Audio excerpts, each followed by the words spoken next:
ಕಲಬುರಗಿ ಜಿಲ್ಲೆಯ ಕೋಟ್ನೂರು ಗ್ರಾಮದಲ್ಲಿ ಸಂವಿಧಾನ ಶಿಲ್ಪಿ ಡಾಕ್ಟರ್ ಬಾಬಾ ಸಾಹೇಬ್ ಅಂಬೇಡ್ಕರ್ ಅವರ ಪುತ್ಥಳಿಗೆ ಕಿಡಿಗೇಡಿಗಳು ಅವಮಾನವನ್ನ ಮಾಡಿದ್ದಾರೆ.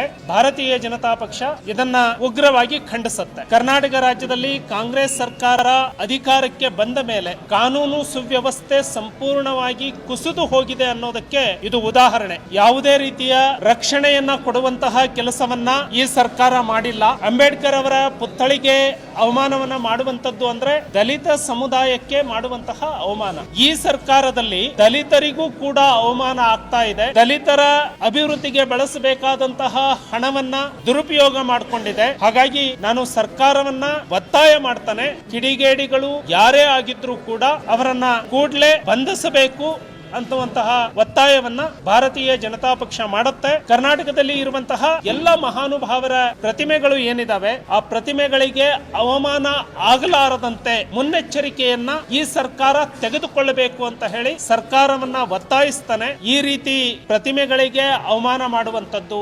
ಶ್ರೀರಾಮಚಂದ್ರನ ಭಾವಚಿತ್ರವನ್ನ ಅಲ್ಲಲ್ಲಿ ಹರಿದು ಹಾಕುವಂತದ್ದು, ಈ ಪ್ರಕರಣಗಳು ಹೆಚ್ಚಾಗ್ತಾ ಇದಾವೆ ಅಂದ್ರೆ ಕಾಂಗ್ರೆಸ್ಸಿನ ಮನಸ್ಥಿತಿ ಯಾವ ಕಡೆಗೆ ಹೋಗ್ತಾ ಇದೆ ಅನ್ನೋದು ತೋರಿಸುತ್ತೆ. ಹಾಗಾಗಿ ಗೃಹ ಸಚಿವರು ಕೂಡಲೇ ಇದಕ್ಕೆ ಸ್ಪಷ್ಟೀಕರಣವನ್ನ ಕೊಡಬೇಕಾಗಿತ್ತು. ಗೃಹ ಸಚಿವರು ಕಾನೂನು ಸುವ್ಯವಸ್ಥೆಯನ್ನ ನಿಭಾಯಿಸುವಲ್ಲಿ ಸಂಪೂರ್ಣವಾಗಿ ಸೋತ್ ಹೋಗಿದ್ದಾರೆ ಅನ್ನುವಂತಹ ಆರೋಪವನ್ನ ನಾನು ಮಾಡ್ತೇನೆ.